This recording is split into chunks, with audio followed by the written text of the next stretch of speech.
What's up, YouTube? It's Black Guy Senpai, and today I am here to present you my Taomon loop deck.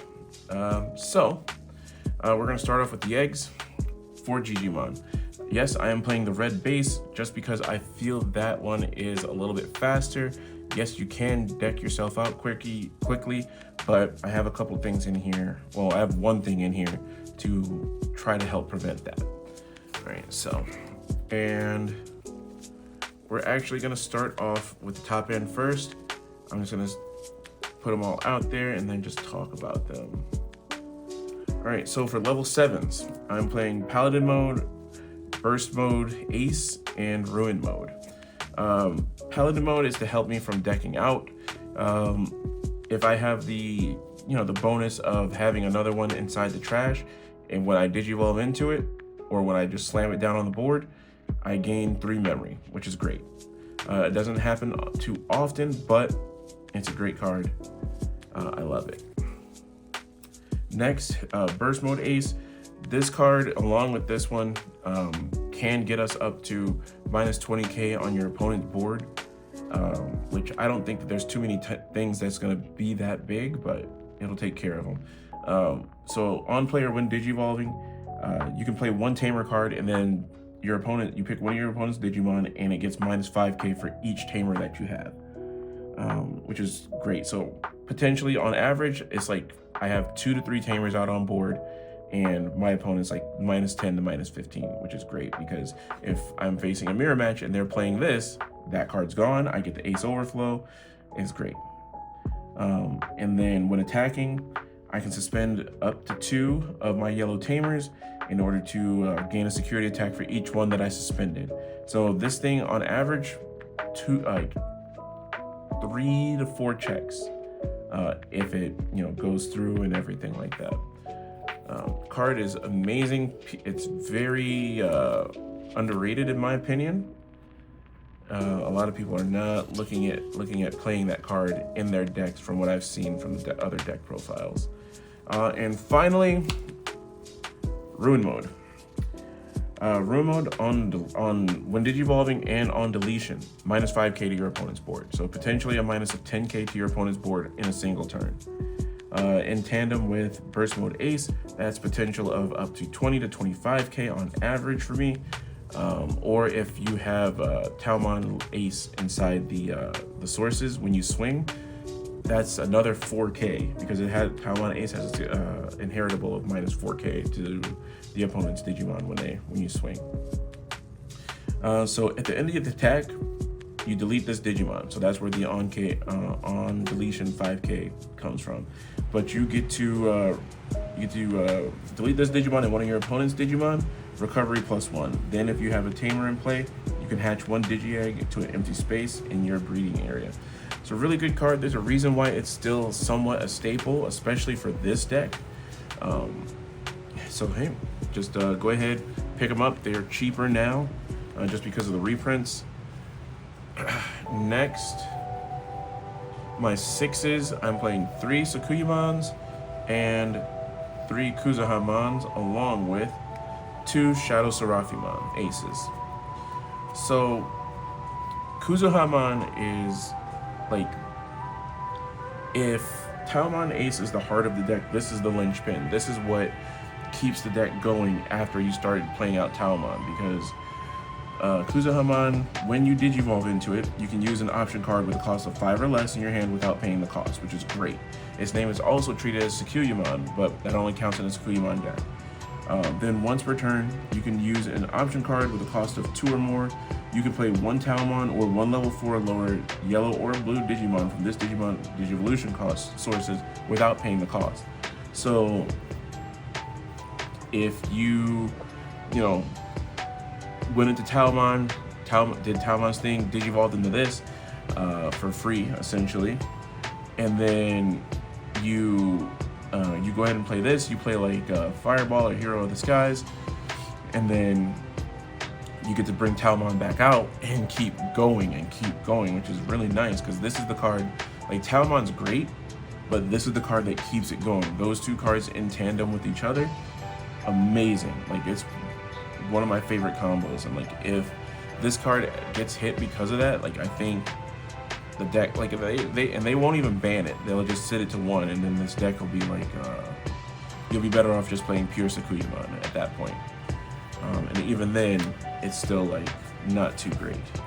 But Sakuyamon here from BT19, or 2.5 in America, when you Digivolve, you draw 2. Then you can use 1 single color option card with a cost of 5 or less from your hand without paying the cost, which is great. And when you do use an option card with a cost of 2 or more, you can play 1 token. It's a 6K yellow blocker. This is pretty good. It's great for when you want to close off the Taomon loop combo. Like if you have Kuzuhamon and Sakuyamon both in your hand, that's great right there. Alright, and finally, Shadow Seraphimon Ace. Obviously he's an ace.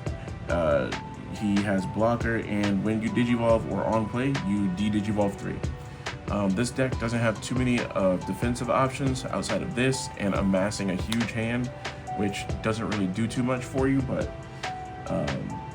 when you find yourself in a pinch, a lot of deck profiles I'm seeing are not playing this. I've been playing it and I've been having some good success with it on DCGO and with my playtesting group. And then also his effect is all turns when this attack targets change, one of your opponent's Digimon gets minus 5k per turn. So attack target will change whenever he's on board because he has blocker. So if they're swinging with something like 18 or 16k or below, just go ahead, put them out there, block. They lose 5k, they'll lose out by 1k, and you keep going. Next, the star of this deck profile, Taomon Ace.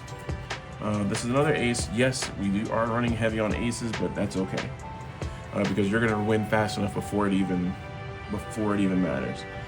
So on play or when Digivolving, when it's your turn, you may use 1 single color 5 cost or lower option card from your hand without paying the cost. So that's pretty much what you're going to use it for, because the other part of this effect, if it's your opponent's turn, so if you blast Digivolved into this, they get security -1 or security attack -1, and it can't activate their when Digivolving effects, which is pretty nice. I mean, you know, but you're not, like I said, you're not going to be using this in this deck for that purpose. And also, like I was saying earlier, it has a when attacking, one of your opponent's Digimon gets -4k until end of turn. And our final Digimon in the deck, 4 Gyuimons, which is why we're running the red base. Because if you go first, you're gonna be the one to get the first attack. You go ahead and you swing with this with the Gigimon underneath. You draw 2 cards, just because of the inheritable and from his when attacking skill. Next, we're on to the Tamers. I'm running 2 TKs. And it's not because it's a memory setter, it's just so I can go look into my security, so I can go grab out Ruin Modes, Kuzuhamons, Taomons, Sakuyamons, Burst Mode Aces if I need it. Next, we're playing the updated BT19 Rika, which is you reveal the top 3, you go ahead and essentially you're just grabbing a Taomon or a Sakuyamon. And because Kuzuhamon has Sakuyamon in her name, it's treated with that rule, you can grab that as well. And the other effect is when you use an option card with a cost of 2 or more, suspend the tamer, gain 1 memory. Both of these tamers are great. I like Rika a lot more. I don't ever really see myself, like, if I have to play this from hand, the TK, like, unless it's the beginning of the game, I'm not really using it, or unless I'm missing a piece and I need to dig really badly.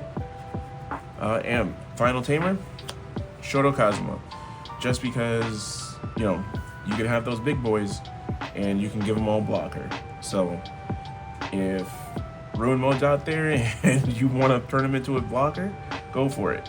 Burst Mode Ace, same thing with Imperial Dramon Paladin Mode Ace.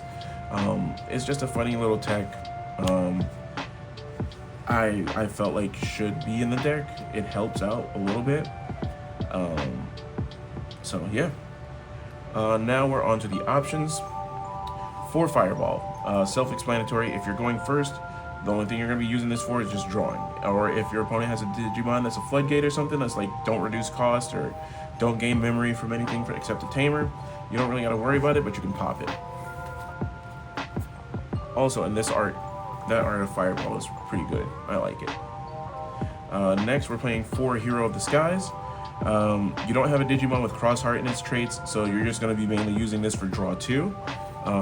I use it just because Fireball and Hero of the Skies are both 2-cost option cards. That draws me 2 cards.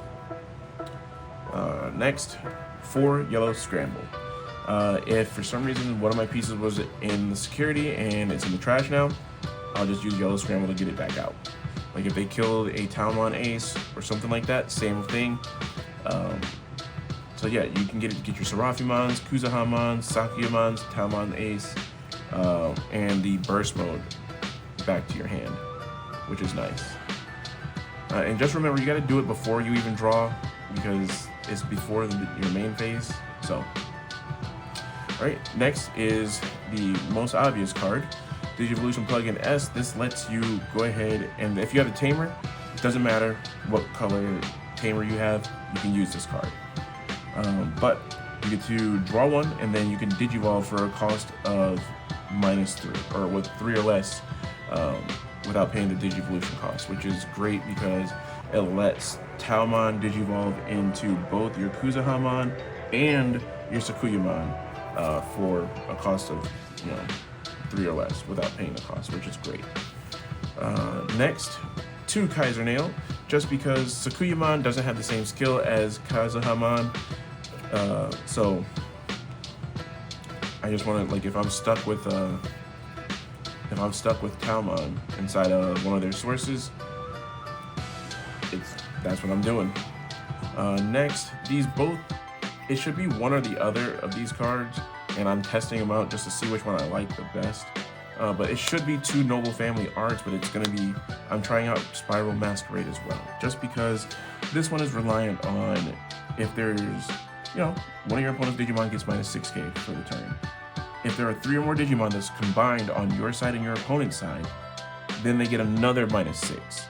So 12k DP, and this is a 5 cost, and it's great. And if you hit this in the security, your opponent's not really gonna have a good day. But if they hit this, or if you see this, because you could make your board wide real quick, one of your opponent's Digimon gets -3k DP for the turn. And you activate that for every Digimon that you have in play. On average, on a Sakuyamon turn, if this is in security, I already have at least 3 Digimon out on board. Either 2 Sakuyamons or 2 Kuzahamons and a Taomon. Just waiting and ready to go. And then the Taomon is out there just so that way I can go in the Shadow Serafimon and then ruin their day even more. But yeah. This is my deck profile. If you guys have any questions, feel free to ask down in the comments below. I'm going to be putting out a video later where I'm going to be doing a commentary fight with one of my good friends, and I believe he's going to be playing Jessmon. So I will see you guys next time. Thank you for watching, and hopefully you end up having a good week. See you later.